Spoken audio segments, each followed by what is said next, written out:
Adult website और adult content यह एक ऐसी चीज़ है जिसे हम सब अच्छी तरीके से जानते हैं और लाइफ में एक ना एक बार आपने भी ये वेबसाइट जरूर विजिट की होगी। एक डाटा ये शो करता है कि वर्ल्ड की जो टॉप एडल्ट वेबसाइट फिल्म है उस पर हर महीने 13 बिलियन विजिट्स आते हैं और जो सेकंड टॉप वेबसाइट है उस पर 9 बिलियन विजिट्स। अब कोई माने या ना माने लेकिन लाइफ में एक ना एक बार तो सबने ये वेबसाइट जरूर विजिट की होगी। अब आज के समय जब आप ये वीडियो देख रहे हैं तब हर सेकंड में अराउंड 28,000 यूजर एडल्ट कंटेंट देख रहे हैं और आपको जानकर हैरानी होगी लेकिन हर एक सेकंड में इस कंटेंट के ऊपर अराउंड 2.5 लाख रुपए स्पेंड किए जा रहे हैं सिर्फ इंटरनेट पर। हमारे लिए ये सिर्फ चंद कुछ वेबसाइट्स है जिन्हें हम अपने सेल्फ सेटिस्फेक्शन के लिए यूज करते हैं, लेकिन ये जो 10 सेकंड का प्लेजर आता है ये फ्री में नहीं मिलता। इस इंडस्ट्री के पीछे ऐसा कुछ चलता है जिसे जानने के बाद आप खुद एडल्ट कंटेंट कंज्यूम करने से रिग्रेट करेंगे। Technology is giving more people, mostly men, easy access to pornography. First exposed to porn when I was 8 years old. It's a multi-billion-dollar industry that Years later, as an adult, the effects Well, kids are being exposed to more sexual images can be devastating for relationships and for sexual health. than ever before, thanks to technology. आज internet पर 4 billion से भी ज्यादा adult website मिल जाएंगी जो कि पूरे internet का 12% लेती है। अब भले ही ब्रेजर्स या फिर जितनी भी एडल्ट वेबसाइट्स आपने सुनी होगी इन सबको एक ही कंपनी ओन करती है, यानी कि पूरी एडल्ट फिल्म इंडस्ट्री के पीछे सिर्फ एक ही इंसान का हाथ है और वो अपनी पहचान को काफी सीक्रेट रखना पसंद करता है। तो आज की इस वीडियो में इस पूरे एम्पायर को ब्रेक डाउन करेंगे और साथ ही में ये भी जानेंगे कि ये जो 10 सेकंड का प्लेजर मिलता है इसकी क्या कॉस्ट होती है और इंडस्ट्री के बैकएंड में क्या कुछ चलता है और इस कंटेंट को प्रोड्यूस करने के लिए कितने लोगों का सेक्रीफाइस है और साथ ही में आपके माइंड पर इसका क्या इंपैक्ट पड़ता है। सन 2000 में जब इंटरनेट सभी लोगों के पास नहीं हुआ करता था तो अलग अलग कंटेंट देखने के लिए लोग सीडी या डीवीडी का यूज किया करते थे। अब चाहे वो मूवीज, टीवी शो या फिर एडल्ट कंटेंट ही क्यों ना हो, उस वक्त एडल्ट फिल्म डिस्ट्रीब्यूशन में एक कंपनी टॉप पर हुआ करती थी जो डीवीडीज के थ्रू इस कंटेंट को सेल किया करती थी। वो थी विविड एंटरटेनमेंट, जिसकी इंटरनेट मेन स्ट्रीम होने लगा और यूट्यूब और वियोमा जैसे वीडियो शेयरिंग प्लेटफॉर्म लॉन्च हो गए। फिर 2005 से 2008 तक डीवीडी की सेल 86% से गिर गई। मैट फिजर, स्टीपर मैनोस, फेरेस एंटोन और मैसेफ यूसुफ, साल 2004 में इन 4 लोगों का ग्रुप इंटरनेट पर कुछ पैसे कमाने के लिए निकला। उसी दौरान इन्होंने कुछ एडल्ट वेबसाइट्स क्रिएट की जिन्हें इन्होंने 2 भागों में रखा। पहला था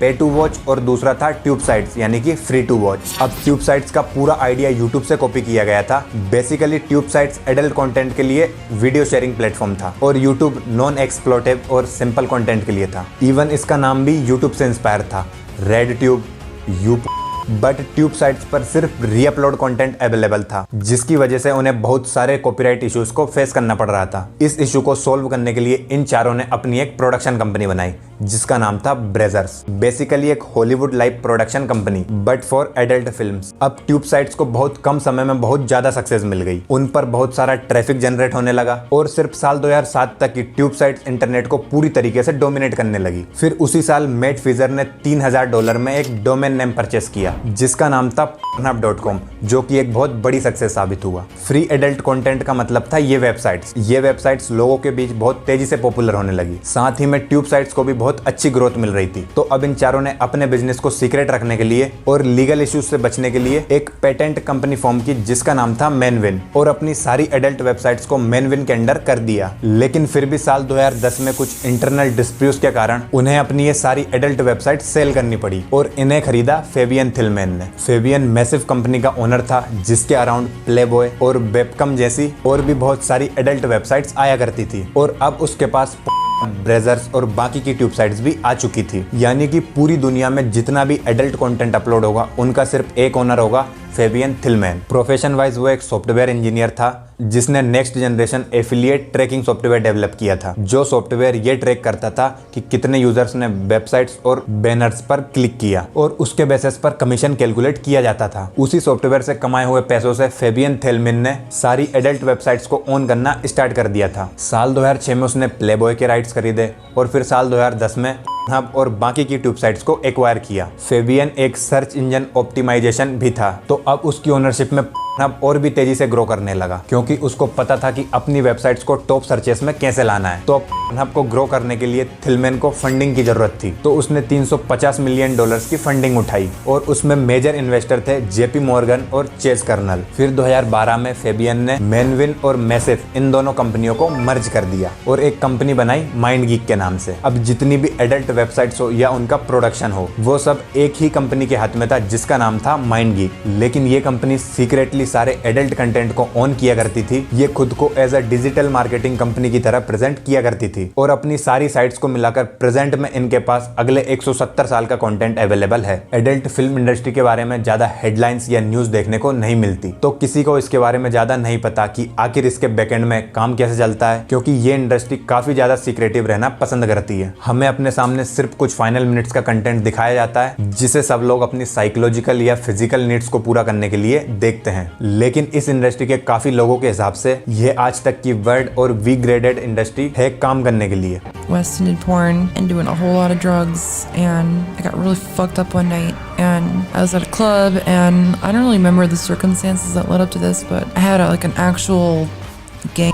सबसे पॉपुलर वेबसाइट्स के ऊपर फिंकिंग के थ्रू प्रॉफिट जनरेट करने का एलिगेशंस भी लगा है, इवन प्रूफ भी हुआ है। और स्पेशली साल 2024 एडल्ट फिल्म इंडस्ट्री के लिए काफी स्ट्रेंज ईयर रहा है, जहां बहुत सारे फिल्म स्टार मिस्टीरियसली गायब हुए हैं। अब इंडस्ट्री के कुछ जाने माने नाम जैसे कि सोफिया लियोनी, इनकी 26 साल की उम्र में डेथ हो गई थी और जिसका रीजन था इंडस्ट्री से हुआ एक्सप्लॉयटेशन, और कुछ सोर्सेस के अकॉर्डिंग उनकी डेथ के पीछे का रीजन है ड्रग्स ओवरडोज। एमिनी विलियम्स को लेकर भी सेम न्यूज है। तो अब सवाल ये है कि यहाँ पर किस तरीके के टॉर्चर और एक्सप्लॉयटेशन की बात हो रही है। अब ऑब्वियसली ये तो नाम से पता चलता है कि एडल्ट फिल्म इंडस्ट्री काम करने के लिए कितनी ज्यादा फैलती होगी। वहां पर बहुत ही अपलिफ्टिंग और पॉजिटिव एनवायरनमेंट तो नहीं हो सकता। अब इसका जवाब दिया लहाना रोड्स ने, जो कि इंडस्ट्री की टॉप परफॉर्मर है। उन्होंने अपने एक इंटरव्यू में बताया था कि किस तरह उन्हें एक्सट्रीम एक्टिविटीज कराने के लिए फोर्स किया जाता था और एडल्ट इंडस्ट्री में उनका एक्सपीरियंस बहुत ज्यादा ह्यूमिलेटिंग था। और ऐसा किसी एक के साथ नहीं हुआ, ये हर किसी का एक्सपीरियंस था। लेसिट एक्ट परफॉर्म करने के लिए उन्हें अपनी कॉन्शियसनेस खोनी पड़ती थी। जितने भी एक्ट हम लोग फिल्म्स में देखते हैं वो ज्यादातर ड्रग्स या एल्कोहल के इन्फ्लुएंस में होते हैं, और इसलिए बहुत सारे एडल्ट फिल्म स्टार्स की बहुत कम उम्र में डेथ हो जाती है। लेकिन फिर भी हर साल इतने सारे एक्टर और एक्ट्रेस इस इंडस्ट्री का हिस्सा क्यों बनते हैं? इसका मेजर रीजन है इंडस्ट्री की ग्रोथ और monetization.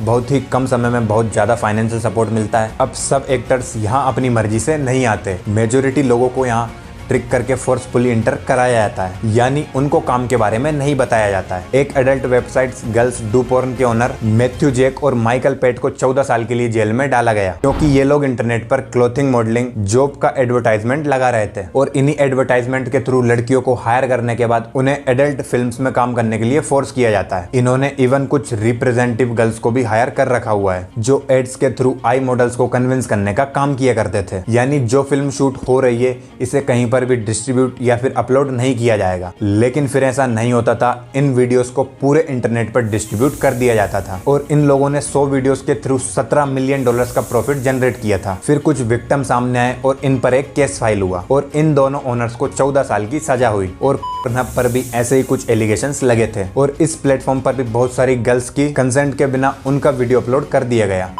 Markets itself as a mainstream site for adult content, attracting 130 million users a day, which, by the way, is reportedly more than Netflix or Amazon. More than 30 women are now suing Pornhub's parent company, MindGeek. They accuse it of exploiting them for profit, posting and promoting graphic videos of revenge, even child all in an effort to drive up revenue. Even बहुत सारे लोग जिनकी videos इस platform पर बिना उनकी मर्जी के अपलोड कर दी गई थी और उनकी शिकायत के बाद भी माइंडगीक ने इस पर कोई एक्शन नहीं लिया। ट्विटर पर #Pornhub शटडाउन Pornhub जैसे ट्रेंड्स भी चलाए गए और जब बहुत ज्यादा आउटरीच हुआ तो कैनेडियन पार्लियामेंट ने माइंडगीक पर इन्वेस्टिगेशन शुरू कर दी। मेजर क्रेडिट कार्ड कंपनीज और पेमेंट गेटवेज ने भी Pornhub के साथ अपना टाइप खत्म कर लिया था। NSOAC ने की कंपनी माइंडगीक को ऐसे 1 करोड़ वीडियोस रिमूव करने के लिए फोर्स किया गया। ये वही सारे वीडियोस थे जो बिना उनकी मर्जी के अपलोड किए गए थे। फिर फाइनली कैनेडियन पार्लियामेंट ने Pornhub के अगेन एक्शन लिया और एक रिपोर्ट रिलीज की जिसमें उन्होंने Pornhub को ऐसे कंटेंट प्रमोट करने के लिए एक्यूज किया जिसमें फोर्सफुल एक्टर्स इन्वॉल्व थे।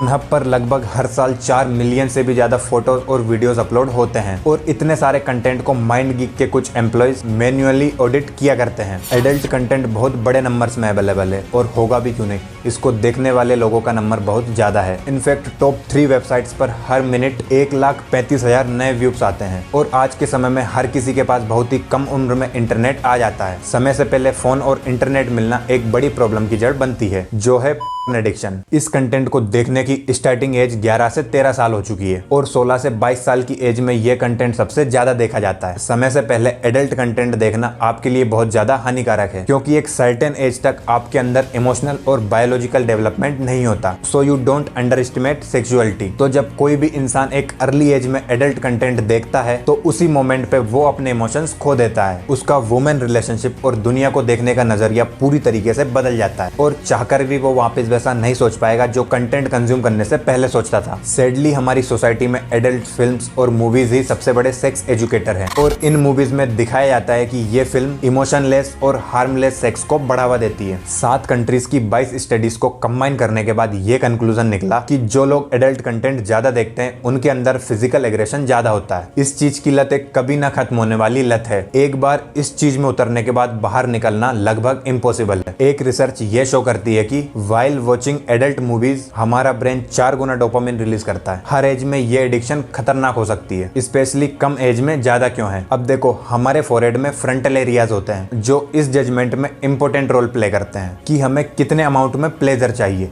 जब हमारे माइंड में डोपामिन हिट करती है जो कि हमें कोई भी ऐसी एक्टिविटीज करने के लिए मोटिवेट करती है जिससे कि हमें प्लेजर मिल सकता है, तब ये फ्रंटल एरियाज उसी ड्राइव को कंट्रोल करने का काम करते हैं। एक तरफ डोपामिन ज्यादा की डिमांड करता है और दूसरी तरफ ये फ्रंटल एरियाज हमें उस चीज के बारे में सोचने के लिए मजबूर करते हैं। लेकिन कम उम्र में ये फ्रंटल जजमेंट वायलेशन एरियाज पूरी तरीके से डेवलप नहीं हो पाते हैं, तो एक टीनेजर्स के माइंड को ये नहीं पता होता है कि एक्चुअल में उसे कहाँ रुकना है। तो जब वो इस एडल्ट कंटेंट की दुनिया में एंटर करता है तो उसकी डिमांड बढ़ती चली जाती है और ये चीज उसके फ्यूचर रिलेशनशिप में भी इफेक्ट करती है। कहना काफी आसान होता है लेकिन इस एडिक्शन पर कंट्रोल पाना बहुत मुश्किल होता है। सो आज की इस वीडियो में बस इतना ही। अगर वीडियो पसंद आया तो लाइक, कमेंट एंड शेयर। मिलते हैं नेक्स्ट वीडियो में। बाय।